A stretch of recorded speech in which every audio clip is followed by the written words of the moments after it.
Assalamualaikum, hello, my name is Fazirah and I will talk about the salient theory used by the author in this research journal. There are three concepts stated by the author in the literature review, which is multilingualism, code-switching, and language acquisition versus learning.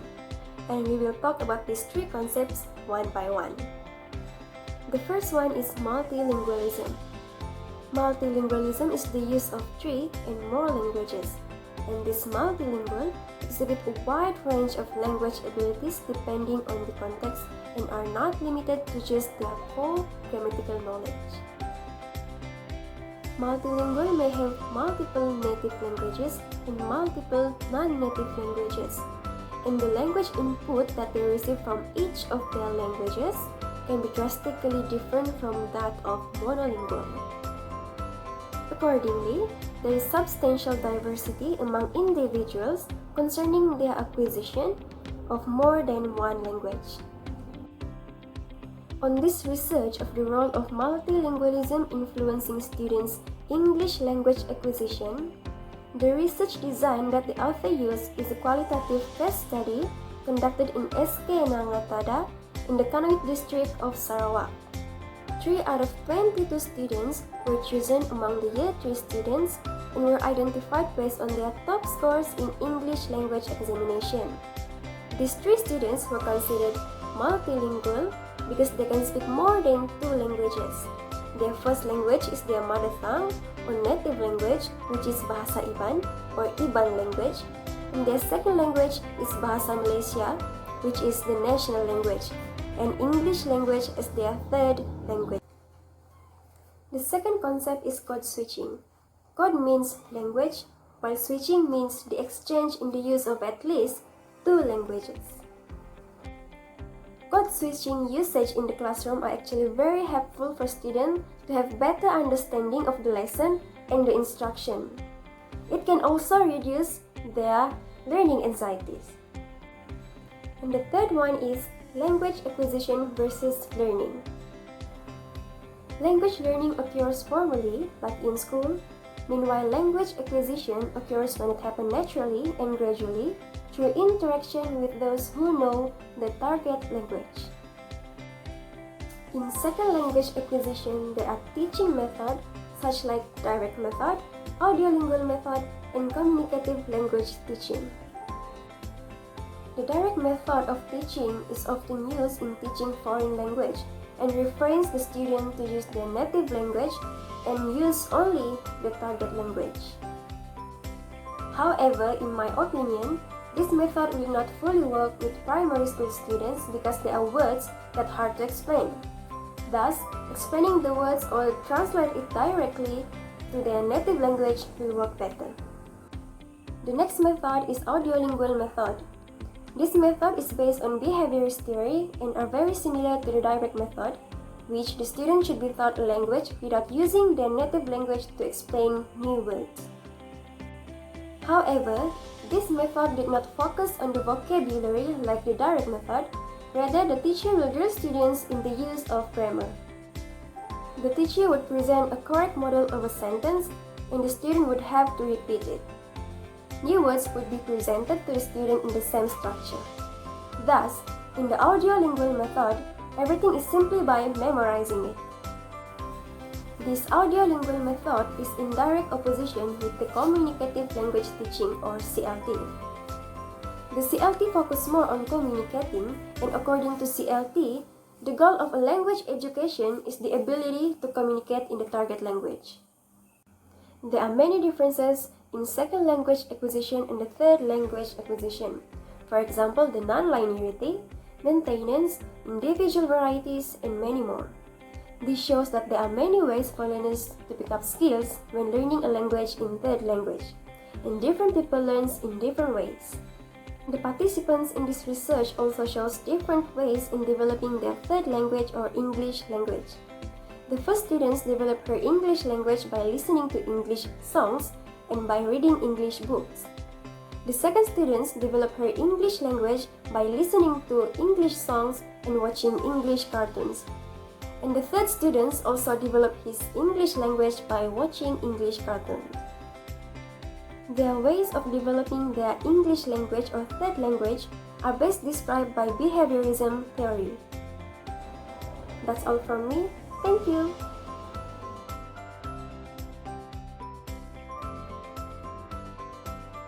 Hi, my name is Ellyfriscka Justine, and on this video I will present about the significant finding of the study for the article that our group has chosen. So I'll further explain about the critique and few necessary improvement that is needed on this article. The first point that I will explain is the research objective. So our group think that the participants should not be focused on year 3 student only. It should be selected randomly regardless of the ages. Next, the researchers should also dig deeper as to why multilingualism influence the student English learning process. So moving on to the next point is the methodology. The research conducted using a qualitative case study. So in this case, for the site, the researcher should not restrict the research area in one site only, as multilingualism happens both in the rural and urban area. A wide and a more diverse sample is necessary to present evidence of the role of multilingualism including in students' English language acquisitions. Next, the study also carried out based on the participants, which consists of three students in year 3. With such a small participant, the sample collected are not sufficient, and it limits the generalizability of this finding for a larger populations of students in the English learning area. So it will be difficult to finalize the finding as to what being experienced by all multilingual in general. So therefore, the number of participants is supposed to be increased. Other than that, the researchers should also select various students regardless of their proficiency in English and ages, because the student multilingualism level are different from each other. Besides that, English examinations also not reliable to some students' proficiency in English, as speaking tests are not included in the exam. Moving on to the next point is data collection methods. The data collection methods are conducted through classroom observations and semi-structured interview. During the classroom observation, the researchers observe the student in the learning process of English language, and the semi-structured interviews are where the interview are done individually, so that the student will be more comfortable to answer the questions. So the findings gathered from the semi-structured interview and field notes are synthesized and discussed depending on themes, and it is to finalize a more comprehensive perspective. The themes are home language support in communicating the English language, peers influence in communicating the English language, learners' efforts towards learning English, and the mental process of language learning. The finding based on this theme show that even language are frequently used, and however the students still show patience and effort to learn, which lead to the code-switching phenomenon, where they speak with a mixed language, and it causes the code-switching phenomenon. Now, however, as there are only 3 participants involved, the results only partials to the students that interested on learning English only, and it doesn't represent the students that does not interested in learning the English language. So next is the discussions. The discussions of the researcher prove that the result that multilingualism includes learners in acquiring the English language. The researcher managed to come to conclusions that the student acquisition in English is highly influenced by the home learning support, and it is the English language that's to be the last choice for the multilingual.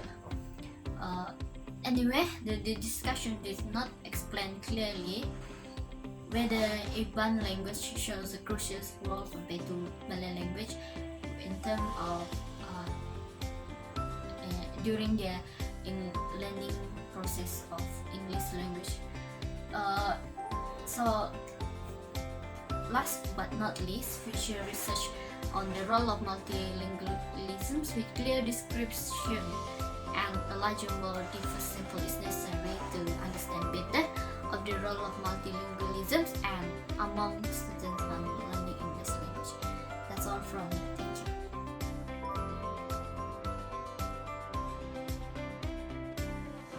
Assalamualaikum and hello everyone. My name is Adibah and I'm going to present the implication of this study and its possible relevance to students' personal experience. As this research suggested, I believe that the acquisition of learning English for multilingual learners in this research are influenced by their culture and their environment. I analyzed that the participants' fellow friends rather use Iban language rather than Malay language or English as their medium of communication. As a consequence, this factor had influenced the participants' choice of language when communicating with other people. I personally agree with this issue that the researchers had come up with. This is because, from my personal experience, when I was in secondary school, my friends used to ask me to translate sentences written in English to Malay language so that they can understand it better. Most of my friends speak in Malay language as their medium of communication since it is our mother tongue. Hence, this had influenced me to use Malay language when communicating with other people rather than use English. The society that I live in use Malay to communicate and exchange idea with one another, and sometimes they do not understand if someone speaks full in English. Because of this, I rather use Malay language to communicate with other people so that my message can be delivered and understood by the people around me. Another finding from this research indicates that multilingual learners in this research tend to code switch between Iban, Malay, and English during English lessons, even if the tasks were meant for English. Normally, bilingual or multilingual speakers who speak up to 2 or more languages appear to code switch when talking to another person. This means that they sometimes change from one language to another and use words or phrases from different language even in the same sentences. Multilingual learners tend to use one or more language within one utterance depending on the topics discussed. I personally agree with this issue that the researchers had come up because from my personal experience as a bilingual, I often code switch between Malay language and English, especially during English class, to make it easier for me to express some ideas to my friends during discussion. If a bilingual learner struggles such challenge, I think multilingual learners would struggle more since they are able to speak up to 3 languages. As conclusion, I agree that the acquisition of learning English for multilingual learners in this research are heavily influenced by their environment and their culture. They may have interest in learning English, such as reading English books, listening to English songs, and watching English cartoons. But if their peers and society tend to use their mother tongue to interact in their daily life, I believe that the multilingual learners will get accustomed to do the same. Code switching is something inevitable for learners who can speak up to more than one language. And I think that code switching is a challenge that carries both pros and cons. For example, one of the pros is that code switching can be used during class for teachers to use to emphasize comprehension, interaction, and vocabulary. On the other hand, code switching will influence one language and this will lead to language decay. Since the researchers had selected the participants in terms of their proficiency in English, I think the findings could have been improved if the researchers had selected the participants randomly without looking at their proficiency in English. So in that way, we could have seen various results of how multilingualism influencing students' English language acquisition better. Moreover, I think the research could have been better if the researchers had included multilingual learners who are not motivated to learn English or multilingual learners who are interested to learn English but did not receive full support from their parents and siblings at home. That way, we could have seen other perspectives of these types of situation in order to understand how multilingualism is influencing students' English language acquisition better. That's all for me. Thank you.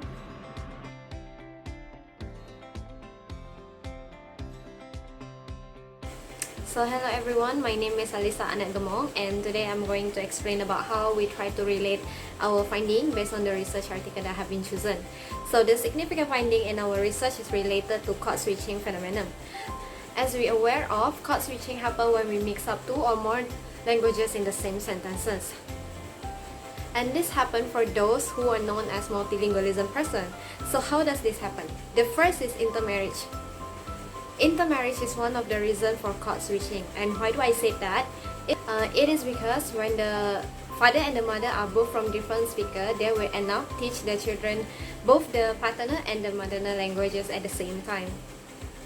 Which means we can relate this to our second language acquisition aspect. For example, simultaneous bilingualism. We know that simultaneous bilingualism are those children who are exposed to more than one languages since their birth. But simultaneous bilingualism is not the only aspect that we can relate to this. For example, we also have sequential bilingualism that we can relate to this. Sequential bilingualisms are also one of the reasons that contribute to code-switching phenomenon. This is because when someone knows more than two languages, the possibility of them doing code-switching is higher. So there's our 4 teaching methods that we try to come up with to help the students overcome their code-switching. The first are encouragement. As a teacher, we should always try to encourage our students to not afraid of making mistakes. Some of the teachers are giving too much emphasis on the grammar structure, and this leads to excessive pressure in the students. And because of this, the student won't be able to find a suitable words to fulfill the task have been given to them. And they might be accidentally code-switching just to fulfill the tasks that have been assigned to them. So secondly, try to create a good teamwork among the students. This will help to build a great relationship among the students, so they will not try to do anything that will let their friend down. For example, laugh at their friend mistake while conversing in English. So there are a few things that we can do to build a good relationship among the students. For example, conduct an activities that involve all students' participations. As we know, the problem for code-switching among the students is they cannot find a suitable word just to fill the gap of conversation. Therefore, we should conduct an activities that can improve their vocabulary in classroom. For example, there are several ESL activities that we can use such as Pictionary to expose the student more to a new vocabulary that they can use in their daily life conversation. Thirdly, prepare the student in advance with a new words. Some of the students are using code switching because they forgot to say how certain word in English. By providing the students with necessary language item will help the students to enjoy the process of doing the lesson plan activities. For example, the teacher will tell the topics of today speaking activities, and the students they can find a words that is related to the topic, and they can use it later during the process of learning, the process of doing the activities. Lastly, the teacher needs to constantly monitor the student in class. If the teachers are not monitoring the student will end up speak other languages freely. Therefore, it is the teacher's duty to make sure always correct the students when they are trying to code switching while doing their activities. For example, the teacher needs to always remind his or her student to speak in English while in their class. So this will help the students to be more cautious so that they will mix up the languages. In conclusion, the code switching actually can be a good teaching method if the teacher knows how to apply it. Some of the teachers doing code switching with the students for the sake of better communications. For example, the teacher will use code switching with the students when it seems like the student can get or understand what the teacher tried to explain. Therefore, it is important for the teacher to be more flexible in the teaching method to suit the students' language development progress. Thank you.